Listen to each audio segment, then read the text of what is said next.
नमस्कार। इस दिल से के एपिसोड में हम चर्चा करेंगे बिहार की। सभी को मालूम है कि हाल ही में बिहार में चुनाव हुए, असेंबली के चुनाव हुए और 14 को रिजल्ट आ गया और जो पार्टी जो 2020 के चुनाव में जिसके लगभग 75 सीटें थी, वो गिर के इस बार उसकी संख्या केवल 25 रहेगी, आरजेडी। और महागठबंधन का टोटल जो सीट आई हैं वो लगभग 35 सीट आई हैं। अब इसके पीछे कार्य क्या है, क्यों ऐसा हुआ, कैसे ऐसा हुआ, उसके बारे में तो हम बाद में चर्चा करेंगे। लेकिन अब अगर बिहार का इतिहास देखिए, आज के दिन भी बिहार सबसे पिछड़ा प्रदेश है। गरीबी देखो तो सबसे ज़्यादा, शिक्षा से संदर्भ में सबसे पीछे, स्वास्थ्य के संदर्भ में सबसे पीछे। फ्लड आते हैं तो बाढ़ ऐसे ही आती है तो गांव-गांव बह जाते हैं और कोई ख़ास सुधार हुआ नहीं। और जो बैकवर्ड कम्युनिटी है बिहार में, जो पिछड़े लोग हैं या बाकी लोग हैं, वही राज कर रहे हैं। 1990 से लेकर 2005 तक लालू जी का राज था, 2005 से लेकर अब तक नीतीश जी का राज था और इस बीच कई चुनाव हुए। 2005 में नीतीश जी जीते, 2010 में असेंबली के चुनाव में नीतीश जी और बीजेपी साथ थे। फिर 2015 में जब चुनाव हुआ तो उस समय महागठबंधन साथ थे, हाँ, नीतीश जी और आरजेडी साथ थे। और फिर 2017 में नीतीश जी ने पलटी मार दी और वो बीजेपी के साथ चले गए। ये बिहार का इतिहास है। और उसके बाद 2020 में चुनाव हुए तो जो आरजेडी थी उसकी बहुत बढ़िया परफॉर्मेंस रही और जैसे मैंने बताया उसके 75 सीटें आई। तो लबाव जो राजनीति में बड़ा फेरबदल आया और इस फेरबदल का कारण क्या है, क्यों ऐसा हुआ, कैसे ऐसा हुआ, कई लोग सवाल पूछ रहे हैं लेकिन कोई उत्तर साफ दिखाई नहीं दे रहा। कुछ शंकाएं तो हैं, उसके बारे में हम चर्चा करेंगे और इसलिए आज हम इस ऐसी शख्सियत के साथ हैं जो एक कम उम्र में हिंदुस्तान का इतिहास उन्होंने रचा है। वो है तेजस्वी यादव जी। बहुत बहुत धन्यवाद आपका यहाँ आना। हमें मालूम है कि आप वैसे तो क्रिकेटर थे, शुरुआत अपने क्रिकेट से की और आप दिल्ली डेयर डेविल्स में भी टीम में शामिल भी थे, लेकिन वो आपका 2000 मेरे ख्याल 12 में आप 11-12 तक आप रहे तो आपने फिर छोड़ दिया। उसने 2013 में आपने तय किया कि मैं राजनीति में आऊँगा और 2015 में जब आप चुनाव लड़े तो आप मतलब कि तब डिप्टी चीफ मिनिस्टर बने बिहार के। 26 साल का था। 26 साल के थे। मेरे ख्याल हिंदुस्तान के इतिहास में ऐसा कभी हुआ नहीं जी। और फिर दोबारा आप डिप्टी मिनिस्टर बने 2022 में। इस बीच में 2017 में नीतीश जी उस तरफ चले गए। उस समय लीडर ऑपोजिशन थे, वो भी सबसे दोनों एक्सपीरियंस रहा, सत्ता पक्ष का भी विपक्ष का और तभी भी सबसे युवा आप लीडर ऑफ ऑपोजिशन रहे हिंदुस्तान के इतिहास में। तो बिहार में समझ लीजिए कि एक नई शख्सियत की लहर आई थी, मैं समझता हूँ। और बिहार का फ्यूचर आपके हाथ में है। मैं समझता हूँ हार जीत तो होती रहती है लेकिन बिहार का फ्यूचर आपके हाथ में है और अगले 5 साल बताएंगे कि क्या होने वाला है, क्या नहीं होने वाला। लेकिन आज जो हम चर्चा करेंगे वो आपसे इस बात की चर्चा करेंगे कि 2020 में तो आपकी 75 सीटें आईं, तो ये कम होकर 25 कैसे हो गई? इसके कारण क्या है आपके हिसाब से? मेरे भी कुछ इसमें ख्याल है, मैं बाद में करूँगा। देखिए, ये बात तो कोई भी डाइजेस्ट नहीं कर रहा। खासतौर पे बिहार की भी जनता से भी बात की जाए आज भी तो उनको भी ये पच नहीं रहा बात। और मैं तो ये दावे के साथ भी कह रहा हूँ, जो बीजेपी के या जदयू के सत्ता पक्ष के जो विधायक भी चुनाव जीते हैं वो भी विश्वास नहीं कर रहे। अच्छा, देखिए, आपने जैसे पहले बिहार के बारे में जिक्र किया, बिहार सबसे गरीब राज्य है। बिहार में कोई उद्योग कारखाना नहीं है। सबसे ज़्यादा बेरोजगारी है और सबसे ज़्यादा पलायन है। और ख़ास तौर पर अगर बात की जाए शिक्षा स्वास्थ्य के बारे में तो सबसे फिसड्डी राज्यों में से है। लेकिन बिहार की एक खूबी भी है कि बिहार देश का सबसे युवा प्रदेश भी है। तो तकरीबन 60% जो है युवा हैं। जो असल बिहार का जो मुद्दा पूरे चुनाव में था या कोई भी सर्वेज वगैरह भी दिखाई बेरोजगारी का था, तो बेरोजगारी। बेरोजगारी का था।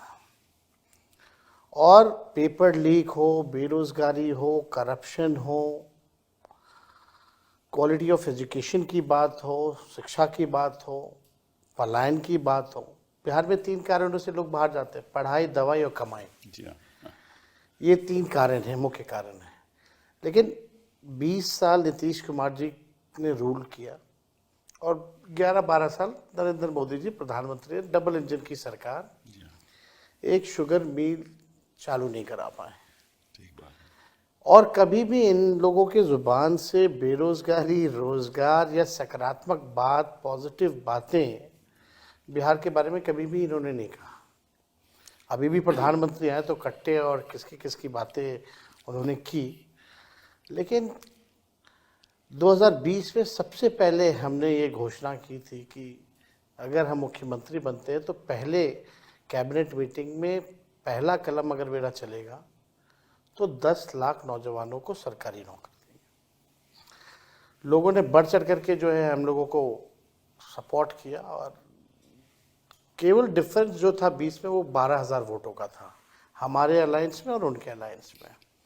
और सीटों की तुलना कीजिए तो 12-14 सीटों का फर्क, जी हाँ, 12,000 जी हाँ, जी हाँ। बड़ा। तो बिलो 1000 वोट्स जो है हम कई सीटें जो हैं हारे हैं।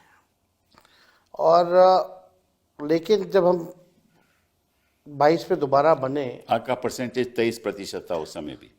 उस समय भी वोट हाईएस्ट परसेंट। सबसे ज़्यादा हाईएस्ट 23% हम लोगों था का उस था। समय भी हाईएस्ट था।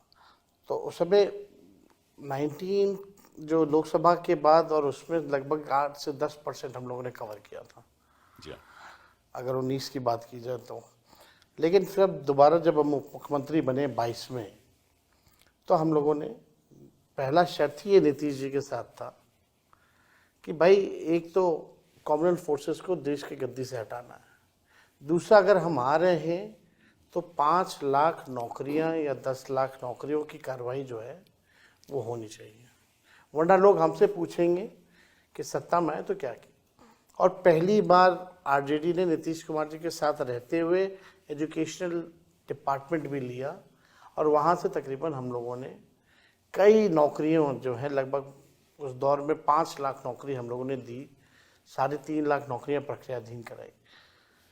हमारे हटने के बाद भी पेपर लीक हुआ। तो मेन मेरा ये कहने का मतलब है कि बेरोजगारी जो था वो सबसे बड़ा मुद्दा था और लोगों ने बढ़ चढ़ करके, हम तो हर जगह कैंपेन गए, जो लोगों का जो गुस्सा जो सरकार के प्रति रहा, जिन लोगों ने लाठियां खाई, वो लोग नहीं चाहते थे कि एनडीए की सरकार जो है दोबारा बने। नया बिहार बनाना चाहते थे, ऐसा बिहार जो पढ़ाई, दवाई, कमाई, सिंचाई, सुनवाई और कार्रवाई वाली सरकार हो। लेकिन आपको एक शब्द में हम बता देंगे क्योंकि कि अभी चुनाव में आपका हुआ क्या। उस बात का जवाब नहीं आया कि क्यों आप समझते हो कि ये आपके हम ये कह सकते हैं कि लोकतंत्र हारा है, मशीनरी जीती है। लोकतंत्र हारा है, मशीनरी जीती है। मशीनरी जीती है। अच्छा, वो मशीनरी के कई पहलू हो सकते हैं। देखिए उसके मतलब जो चीज़ें जो उम्मीद लगाई जा सकती है कि भाजपा और ये लोग करेंगे, उन लोगों ने कोई भी चीज़ छोड़ा नहीं इस चुनाव में करने से। आप देखिएगा जो भी योजनाएं, हमारा जो विजन था, सबसे पहली बार चुनाव में से पहले हमने अपना विजन रखा था कि पेंशन हम बढ़ाएंगे, माई बहन मान योजना भी लाएंगे। ये सारी चीज़ों को देखिएगा तो सरकार ने उसको इम्प्लीमेंट किया और ये 20 साल से इनको याद नहीं आ रहा था कि 400 से भी पेंशन बढ़ाना है। जब हमने कहा तब इन लोगों ने जो है वो इम्प्लीमेंट जो है किया। लेकिन चुनाव के कोड ऑफ कंडक्ट के 10 दिन पहले 10-10 हजार रुपए बांटे गए। यानी वैसे अलग अलग योजनाओं के तहत लगभग 40,000 करोड़ रुपए जो है पूरे बिहार में लोग सीधे जो है बांटे गए।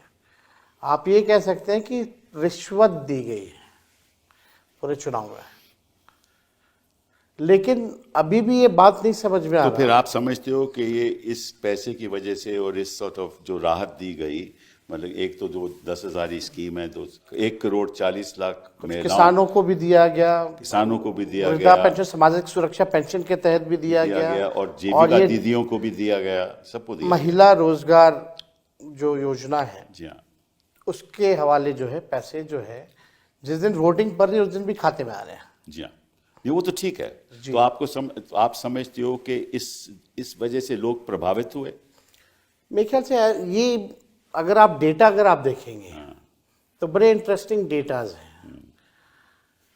हमारा वोट बढ़ा है, मतलब हमें थोड़ा सा हमारा 23% आपका परसेंटेज वही रहा है, थोड़ा सा बड़ा भी है। लगभग 32 लाख वोट हमारा बढ़ा है जी हाँ, पिछले चुनाव के मुकाबले। जी हाँ, जी हाँ, तो बढ़ा है तो मतलब हमको औरों का भी वोट मिला है, सबका वोट मिला जी हाँ, जी है। यानी अगर पूरी गठबंधन की बात की जाए तो 1,90,00,000 वोट हम लोगों को जो है मिले हैं। जी हाँ।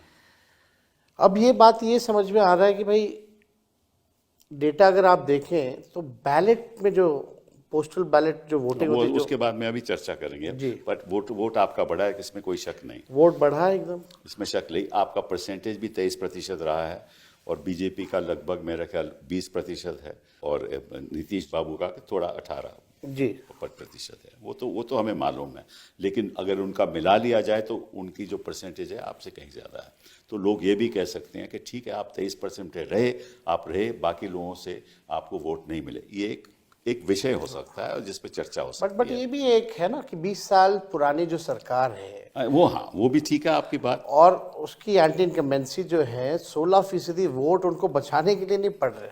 कभी भी अगर देखा गया है, अगर वोट की परसेंटेजेस बढ़े हैं तो वो बदलाव के लिए जैसे वोट पड़े हैं। बट अब बात पोस्टल बैलेट पे आती है। देखिए, जो पोस्टल बैलेट होते हैं उन्हीं लोगों के होते हैं जो सरकारी नौकरियों में हो, ठीक है ना, कोई शिक्षक इंस्पेक्टर होते हो, हैं, शिक्षक होते जो हैं, सर्विस में या होते सर्विस हैं, के लोग होते हैं, जो आर्मी ऑन में, ड्यूटी ऑन इलेक्शन ड्यूटी में लगना ठीक है ना, होता तो उनके और ये पढ़े लिखे लोग होते हैं जी। तो मैं देख रहा था, यहाँ आंकड़ा देख रहा था कि अगर वहाँ देखा जाए तो शुरुआत में जो पोस्टल बैलेट के वोट पड़े हैं वो लगभग समझ लीजिए सबसे ज़्यादा आपको पड़े हैं। और उसको अगर हम कंस्टिट्यूएंसी में बदलाव लाएं तो 243 कंस्टिट्यूएंसीज में से जैसे 143 कंस्टिट्यूएंसी में आप लीड कर रहे हो जी।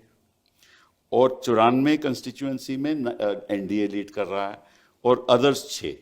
मतलब कि जो पढ़े लिखे लोग हैं वो बदलाव चाहते थे, ठीक है, और जो गरीब लोग हैं जो आपके साथ थे, ये नतीजा ये बतलाता है कि वो बदलाव नहीं चाहते थे। तो ये तो एक अद्भुत सी बात है। मेरे ख्याल से बदलाव सब चाहते थे।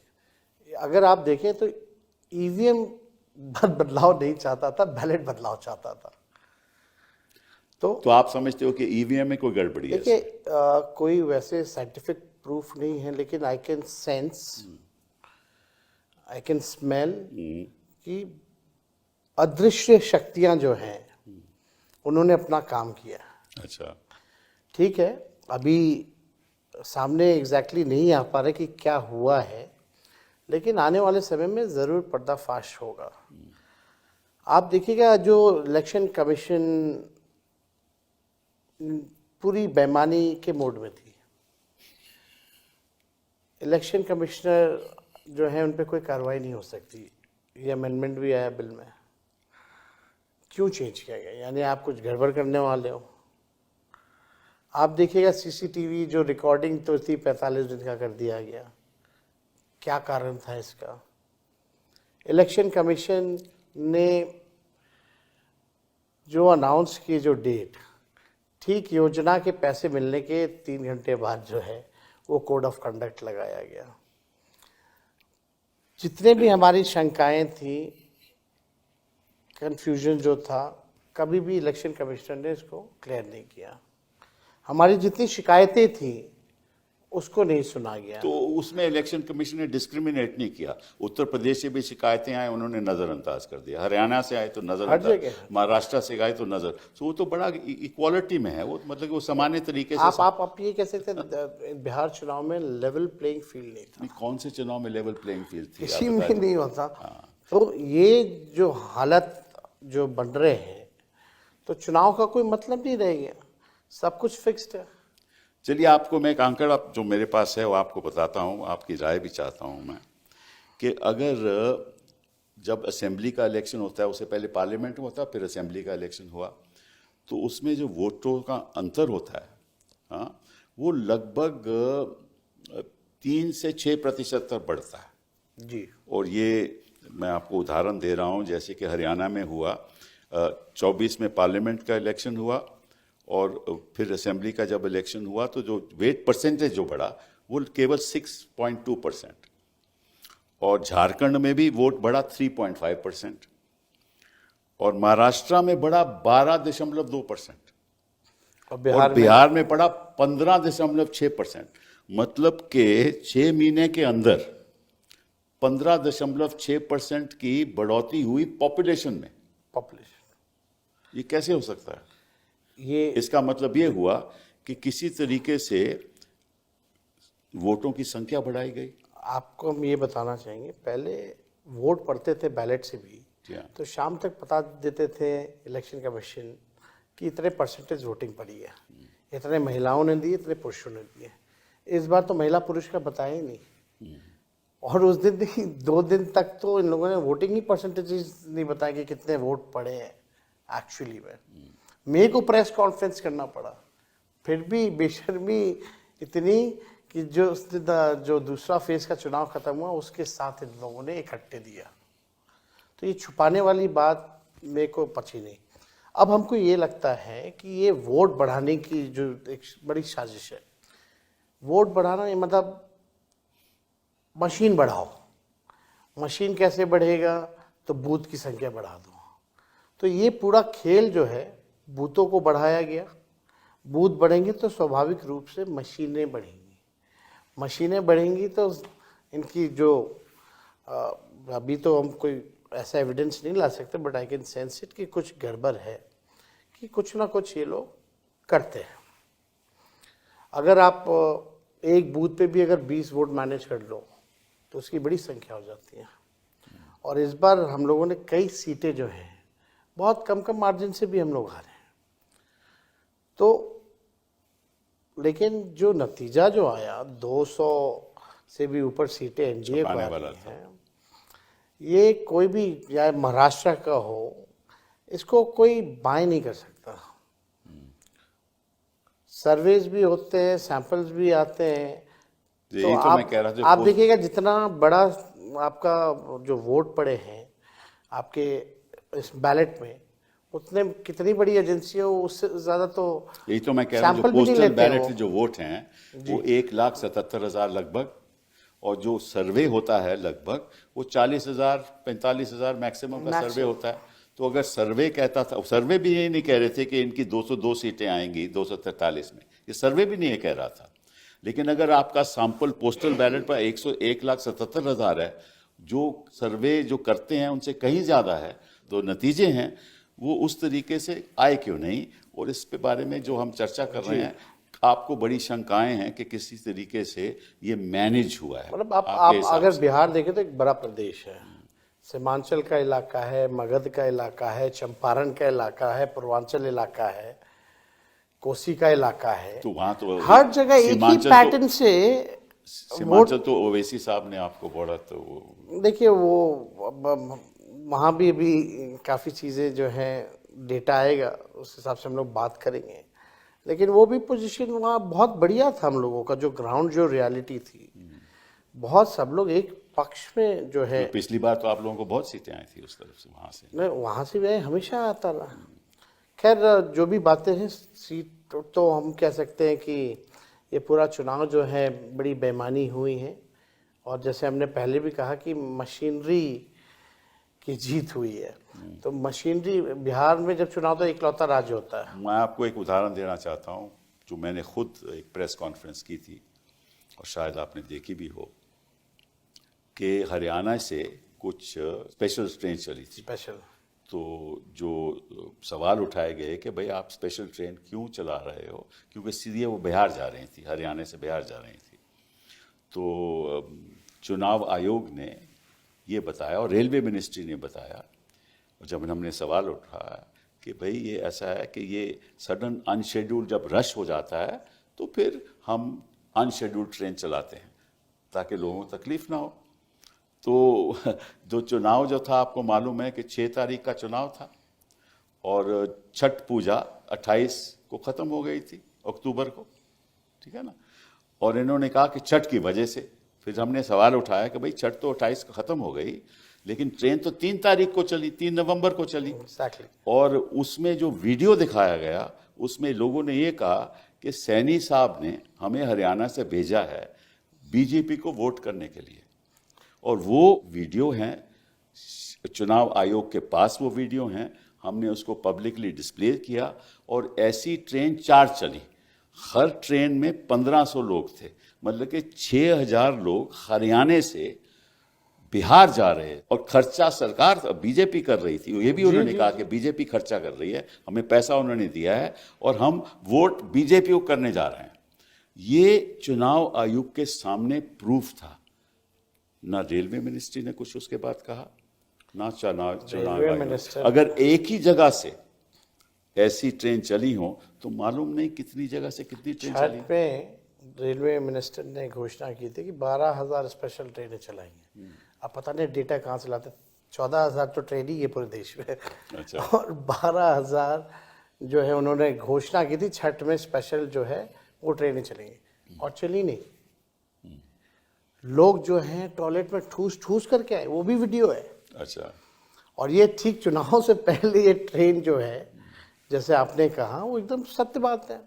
और केवल एक शहरों से ही नहीं, यही तो ना, कहीं से भी, बॉम्बे से, साउथ से, आपका कई जगहों से, नॉर्थ ईस्ट से, जहाँ भी बीजेपी की सरकार रही है वहाँ वहाँ ये काम जो है किया गया। तो इन लोगों ने किया है। अब बाकायदा उनको भाजपा का पट्टा दे करके, जी हाँ, खुद भाजपा के नेताओं ने कहा कि हमने टिकट कटवाया, पार्टी ने कटवाया है, लौटने का भी कटवाया है। चलिए मान लीजिए कि इतने लोग बाहर से आए, तो या तो खुद बीजेपी के लोग थे या पलायन की वजह से वो बिहार के वोटर थे। दो ही बातें हो सकती हैं ना। तो अगर तो पलायन की वजह से बिहार के वोटर थे तो आके उन्होंने वोट किया। देखिए, और अगर बीजेपी के वर्कर थे तो बहुत ही गंभीर बात है। ये तो है। लेकिन आप ये बताइए कपिल सर कि जो लोग बाहर पलायन करने गए हैं, वो लोग आकर के बिहार में इसलिए वोट देगा ना कि क्योंकि हमको बिहार छोड़ के ना जाना पड़े अगली बार से, या इसके लिए वोट देगा कि इनकी वजह से वो बाहर गए। जो भी मजदूर, जो भी पढ़ाई के लिए या दवाई के लिए, कमाई के लिए अगर बाहर जा रहा है, अगर वो वोट करने आता है तो वो बदलाव के लिए वोट करेगा, ताकि पलायन रुके, बेरोजगारी खत्म हो, उनको अच्छी शिक्षा मिले, अच्छी चिकित्सा मिले। ये तो बात सही है, लॉजिक एक समझ इसमें में और आया। मुद्दा है, इसमें और मुद्दा है कि अगर तो वो बिहारी है जो यहाँ वोट करने आ रहा है तो पहले वो छठ पे आएगा, छठ पे आएगा ना, छठ पे। तब तक तो वो वहीं होगा।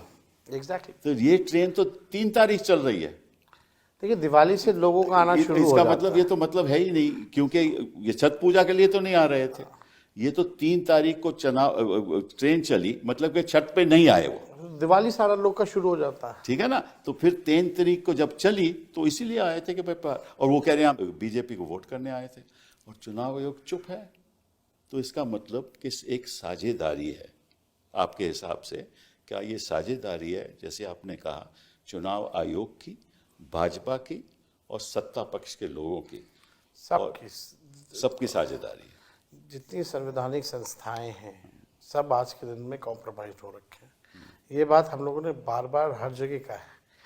अल्टीमेटली ये देश पे लोकतंत्र को खत्म करके राजतंत्र लाना चाहते हैं। आरएसएस का एजेंडा ये लोग जो है लागू करना चाहते हैं। ये डेमोक्रेसी को एकदम खत्म करके संविधान को बदलना चाहते हैं। कुछ लोग कहते हैं, मुझे नहीं मालूम, कुछ लोग कहते हैं कि प्रदेशों पे अगर ये हावी हो जाएं और अगर इनकी सरकारें बन जाएं तो निश्चित रूप से इनको 2/3 बहुमत मिलेगी ताकि संविधान बदल सके, और संविधान बदल लेंगे तो फिर ये कुछ भी कर सकते हैं। लेकिन एक और बात पे हम चर्चा शुरू करना चाहते हैं, वो है SIR पे, स्पेशल इंटेंसिव रिवीजन, जो इन्होंने तय किया कि हम करेंगे।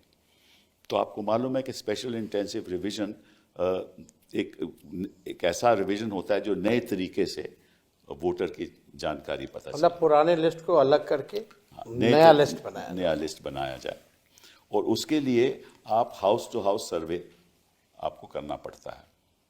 लेकिन इन्होंने वो तो किया नहीं, इन्होंने एक इनोमिनेशन फॉर्म दे दिया और कहिए कि आप इसमें भर दीजिए, और जो जिसके इलेक्टोरल रोल में 2003 के इलेक्टोरल रोल में जिसका नाम है उसको भी भरना पड़ेगा। अगर नहीं भरेगा तो फिर उसका नाम वोटर लिस्ट से कट जाएगा और उसको दोबारा अप्लाई करना पड़ेगा कि वोटर लिस्ट में मेरा नाम आए। ठीक है ना? तो ये विरोध हम वकीलों ने भी किया, कोर्ट ने सुनवाई भी की, और अभी बात चल भी रही है।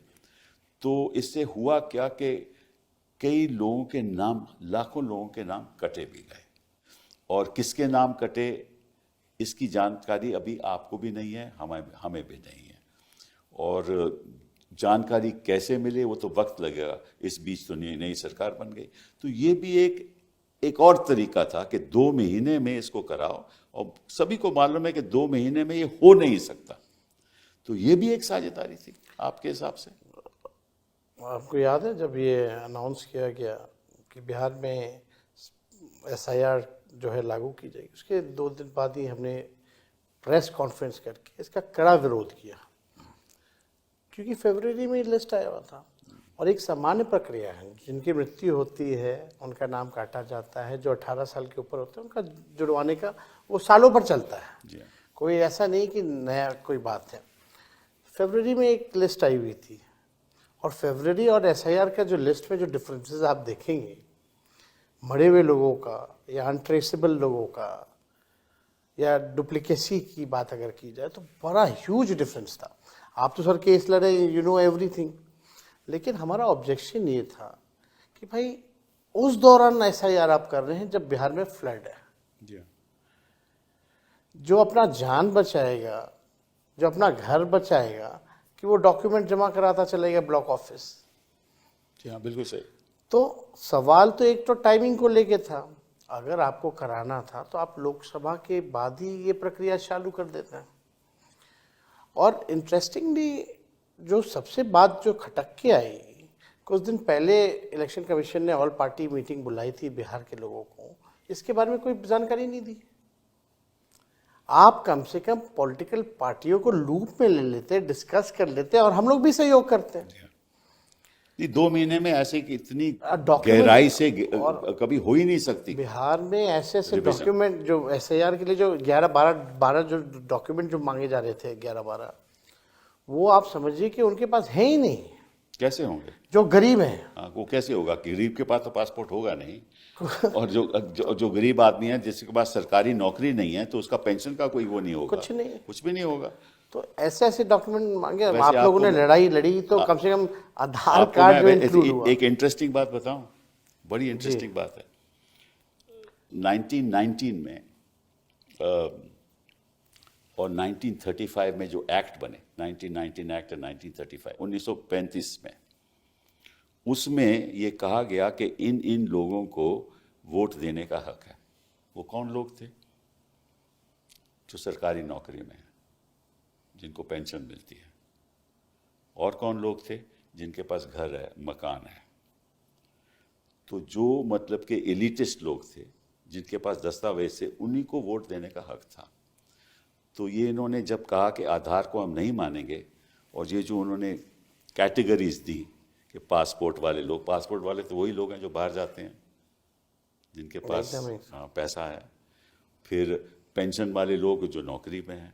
इंटरेस्टिंगली आधार को पहले लिंक किया गया था, इलेक्शन कमिशन ने किया था। I know that, duplicacy, but अभी तो विरोध कर रहे थे ना कि आधार फिर बाद में आधार भी मानते नहीं है। मतलब कि जो प्रक्रिया इंडिपेंडेंस से पहले चली आ रही थी कि किन किन लोगों को हक है वोट करने का, वही इंडिपेंडेंस के बाद बिहार में 2025 में हो रहा था। हमने विरोध किया कि बिल्कुल गलत है। ये इंक्लूसिव होना चाहिए। देखिए, इलेक्शन कमीशन का रवैया होना चाहिए कि जितने वोटर ज्यादा हो उतनी अच्छी बात है। क्योंकि आपको मालूम है, जब गृह मंत्री जी बिहार में पहली बार गए तो उन्होंने क्या कहा कि हम तो ये चाहते हैं कि ऐसा हो, रिवीजन हो, ताकि जो घुसपैठिए हैं एग्जैक्टली जो आए हैं बिहार में उनका वोटर लिस्ट में नाम नहीं होना चाहिए। तो आप बताइए कि इसी एक घुसपैठिए का आपका नाम पता चला? वो तो इलेक्शन कमीशन ने कहीं कैटेगरी में भी नहीं रखा था, नहीं रखा ना। तो और ये ना ही फिर कुछ था। आप देखिए कि इससे पहले भी झारखंड का चुनाव हुआ, जी हाँ, वहां भी घुसपैठिया ही मुद्दा उठाया गया। बिल्कुल बिल्कुल। अब वहां क्या खत्म हो गए? हाँ, अब अमित शाह मोदी जी का ध्यान उधर नहीं जा रहा। करेक्ट। अब बिहार में चुनाव है तो घुसपैठियों की बात की जा रही है। और आश्चर्य लगता है हमको कि इलेक्शन कमीशन जब सुप्रीम कोर्ट में एफिडेविट करता है तब उसमें इसका जिक्र नहीं है, और उसके बाद भी प्रधानमंत्री वहां जाके घुसपैठिया की बात कर रहे हैं। अभी भी शुरू कर दिया अगर आया है घुसपैठिया तो आपकी 11 साल से सरकार है, बिहार में 20 साल से सरकार है, क्या कर रहे हैं आप लोग? फिर सवाल तो ये अपने ऊपर खड़ा कर रहे हैं। लेकिन इनका तो पुराना ओल्ड फॉर्मूला है, डिवाइड एंड रूल, जो अंग्रेज़ों का था कि आप हिंदू मुसलमान करो, नफ़रत की भाषा इस्तेमाल करो, आप जो है लोगों में, समाज में तनाव का वातावरण पैदा करो। जो मूल प्रश्न है, जो एजेंडा है, पढ़ाई, दवाई, कमाई, सिंचाई, शिक्षा, स्वास्थ्य, सारी चीज़ें, ये सब अलग करो और हिंदू मुसलमान का माहौल बनाओ।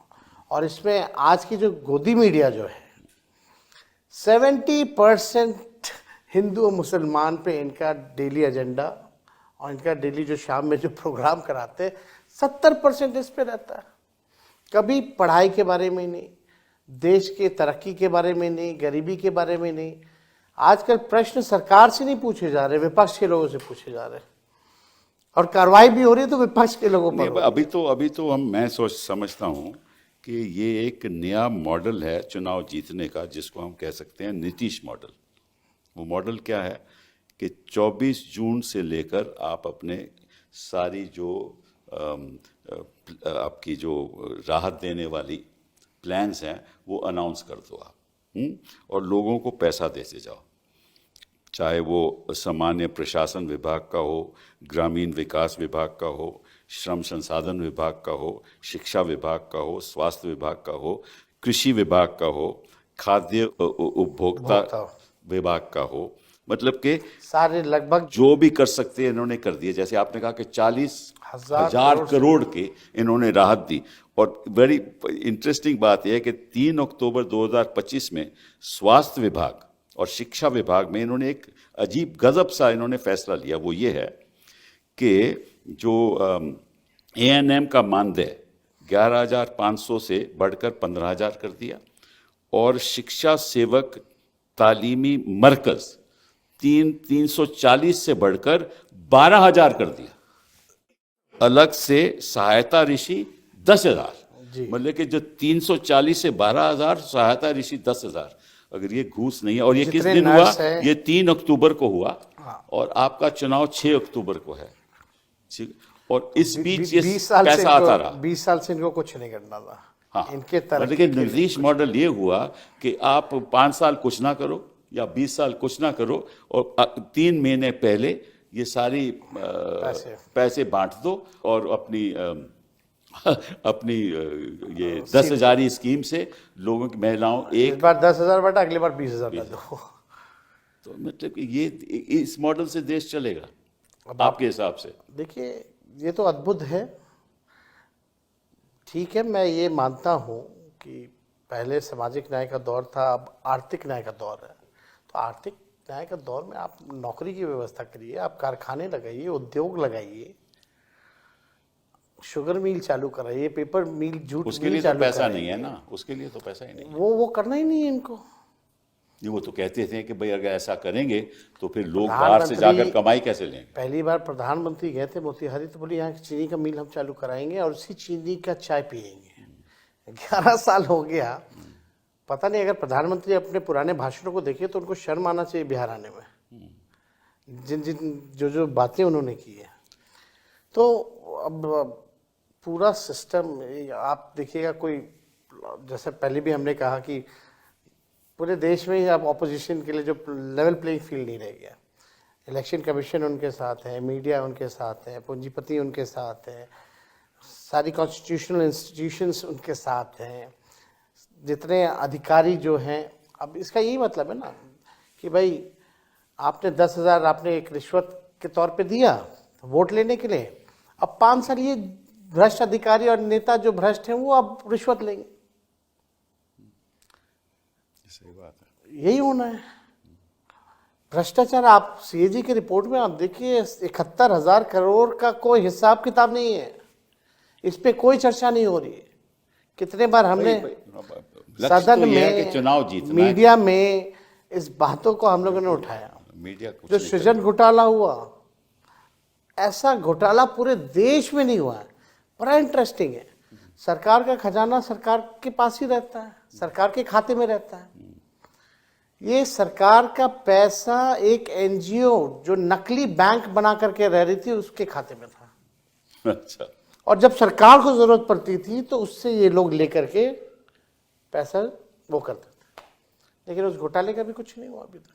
नहीं, वो तो घोटाले का तो, क्योंकि ऐसा है ना कि भाई जो इनके पक्ष में है उनके तो कार्रवाई तो होगी नहीं। लेकिन मैं एक बात सोच रहा था कि जो उत्तर प्रदेश के चुनाव में 2027 में है ना, हाँ, है ना, 2027 में अभी टाइम है, वो अभी तो 2025 पहले बंगाल का फिर ठीक है ना। तो उसका जो इंटेंसिव रिवीजन है वो अभी क्यों हो रहा है? क्योंकि उसके लिए तो अभी आपको 6 महीने 8 महीने भी आप कर सकते हो, तो उसका आप 2 महीने में क्यों कर रहे हो?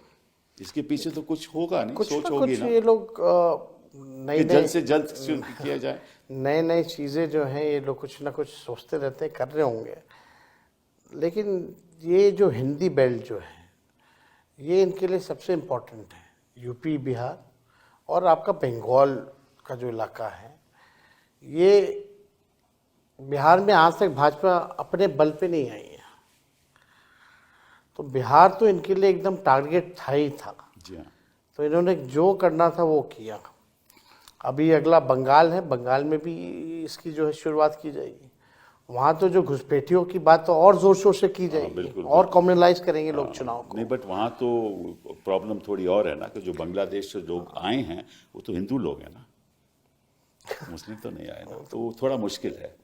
तभी तो ममता जी ने ये बात कही है। लेकिन इस बात को छोड़िए, एक और बात जो आई थिंक जनता को मालूम भी है, चुनाव आयोग को भी मालूम है, कि जब ये पत्रकार लोग वहाँ जा रहे थे, वहाँ जब बीएलओ से बातें हो रही थी, तो बीएलओ तो खुद ब खुद इन्यूमरेशन फॉर्म बिना हस्ताक्षर के, तो आपके वो जो पत्रकार जो हैं, हाँ करेक्ट, उन्होंने हजारों ऐसे वीडियो दिखाए उन्होंने, हजारों वीडियो दिखाए और उसमें ये दिखाने पे उन पे मुकदमा भी हुआ, हाँ करेक्ट, और कोई कार्रवाई नहीं हुई। कोई कार्रवाई नहीं।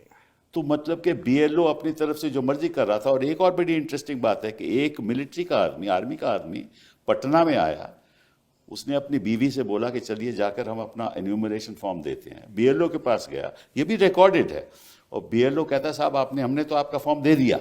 उसने बोला कैसा दिया? इसलिए हमने दस्तखत कर दिए। तो आपने कैसे किए मेरे दस्तखत? हमने कर दिए। तो उसने बोला अच्छा फिर हम हल्फिया बयान लिखाओ। तो उसने हल्फिया बयान लिखाया, और वो दस्तावेज अभी वीडियो में हैं। तो ऐसी ऐसी बातें तो हो रही थी, बहुत हो रही थी। और इस और पे आपको मतलब भी कि पता है, ना कोर्ट का ही कोर्ट कार्रवाई। में जो राघोपुर के जिन लोगों को मृत घोषित कर दिया गया जी हाँ, बिल्कुल, हम लोगों ने जो 10-12 लोग कोर्ट थे में उनको पेश हम लोगों किए। ने भेजा था, आप लोग सब लोगों के पेश सामने। किए गए। तो ये तो स्थिति थी। फिर भी इतना हंगामा हो रहा है, हर चीज हो रहा है, एक बार भी इलेक्शन कमिश्नर सामने आके डाउट या कंफ्यूजन जो है क्लेम नहीं। चलिए, ये तो हो गई डाउट की बात।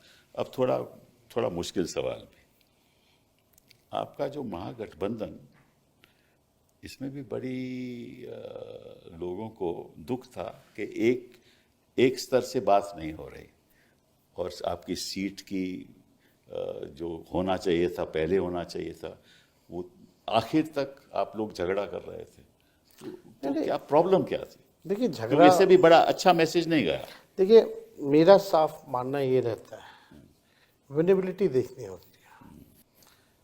विनेबिलिटी को ही देखते हुए आप डिसीजन लीजिए।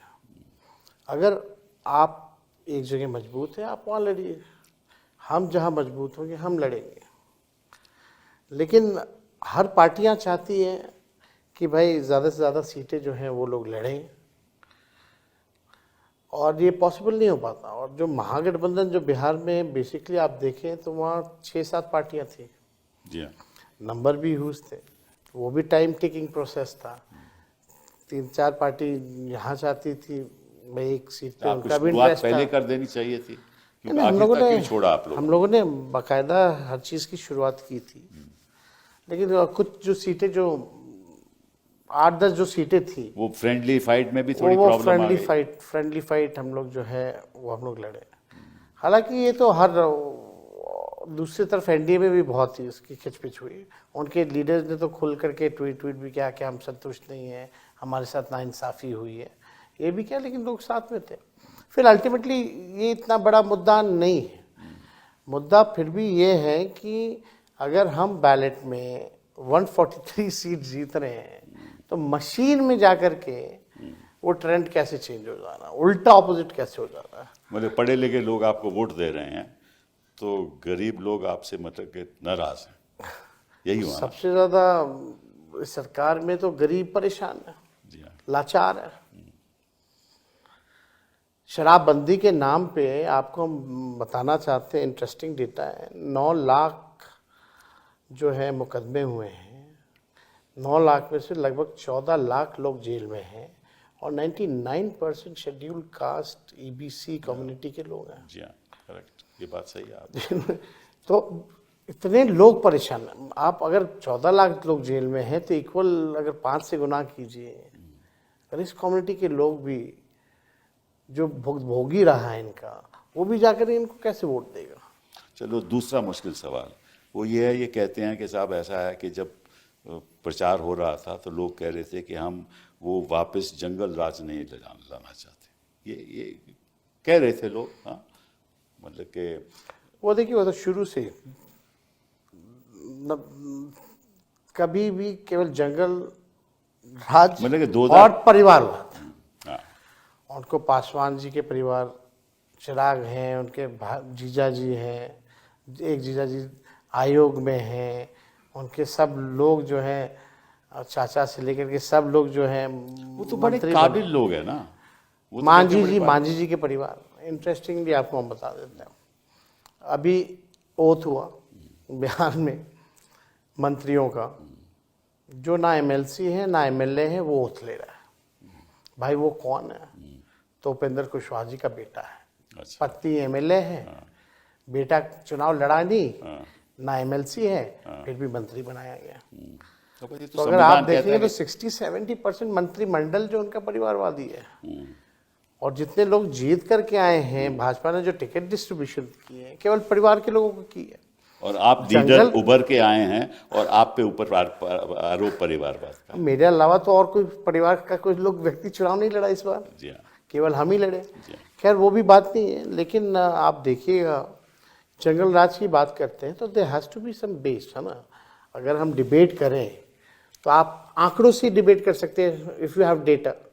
तो एनसीआरबी के जो डेटा कहते हैं कि 2005 से लगातार जो है क्राइम बढ़े, 70,000 तो 20 सालों में हत्याएं हुई हैं। नहीं, अगर जंगल राज था, चलिए मान भी दीजिए जंगल राज था, तो 2020 में आपको 75 सीटें कैसे मिली? हमेशा सिंगल लार्जेस्ट पार्टी रहा। ठीक है ना, तो अगर तब भी तो जंगल राज था, ऐसा तो नहीं कि 2025 में ही जंगल राज रहा, 2020 में भी था, देन फिर आपको 75 सीटें कैसे मिली? ये देखिए, जनता ये बाय नहीं करती है, ये जंगल राज ये वो, ये बेकार की बात है। हम भी सरकार में थे ना, हम भी मुख्यमंत्री बने, कौन सा ऐसा माहौल खराब हो गया कि महिलाएं घर से नहीं निकलती थी? सही बात है। हम भी राज्य के 5-5 पोर्टफोलियो था मेरे पास। आप ठीक ठाक थे, उनके साथ आप सरकार चला रहे थे, डिप्टी चीफ मिनिस्टर थे, कोई जब मेरे पे केस मुकदमा था तो नीतीश जी ने कहा कि इस पे फर्जी केस है। करेक्ट, बट 2017 में आपका लैंड फॉर जॉब्स आपके खिलाफ हो गया, जब उन्होंने पलटी मार दी। बिहार में पलटी बोलते हैं, इसलिए मैं कोई ऐसी बात नहीं कर रहा, तो बिहारी अल्फाज इस्तेमाल कर रहा हूं। उन्होंने जब पलटी मारी तो तुरंत आपके खिलाफ केस हो गया, लैंड फॉर जॉब्स। फिर कोई उसके बाद कुछ नहीं हुआ। एक बार दोबारा जब हुआ तो फिर वही केस पे कोर्ट कहने लगा कि आप आइए, आप हाजिरी भरिए, जब चुनाव था। ये तीनों केसेस इंक्वायर्ड होकर के क्लोज हो चुके हैं। फिर भी बार बार ये किया जा रहा है।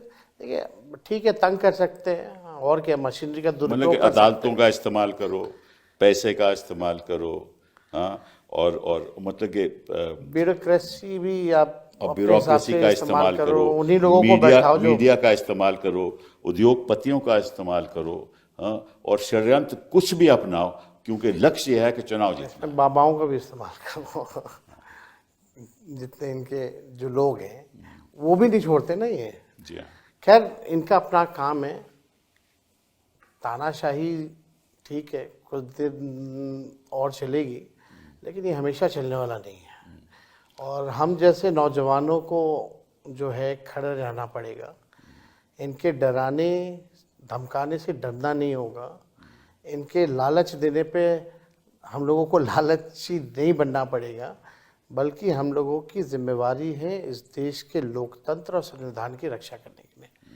ये कुछ भी करेंगे, हमारे नेता लालू जी ना झुके, ना ये पार्टी कभी बीजेपी के साथ कॉम्प्रोमाइज़ किया, ना तेजस्वी कभी कॉम्प्रोमाइज़ करेगा।